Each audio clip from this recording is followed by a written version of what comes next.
Hello everyone, আসসালামু আলাইকুম। সবাই কেমন আছেন? আশা করি সবাই ভালো আছেন। আমরাও ভালো আছি।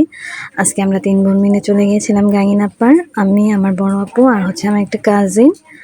তো কিছু কাজ ছিল, তো কাজ শেষ করে তারপর আমরা চলে আসি হচ্ছে লেডিস গ্যালারিতে। এখানে ড্রেস কালেকশনগুলো অনেক সুন্দর, আমার কাছে তো ভীষণই ভালো লাগছে। আপনারা যারা উন্নত মানের ড্রেস কালেকশন খুঁজছেন, যেমন টপস, লেডিস প্যান্ট, স্কার্ট, তারা লেডিস গ্যালারিতে চলে আসতে পারেন। আমার কাছে বেশি যেটা ভালো লাগছে সেটা হচ্ছে বাচ্চাদের ড্রেস কালেকশনগুলো জাস্ট ওয়াও। ড্রেসগুলো যদি বাচ্চারা একবার পরে তাদেরকে মাশাআল্লাহ অনেক কিউট লাগবে। এখানে 1 বছর থেকে শুরু করে প্রায় সব বাচ্চাদের ড্রেস কালেকশন আছে।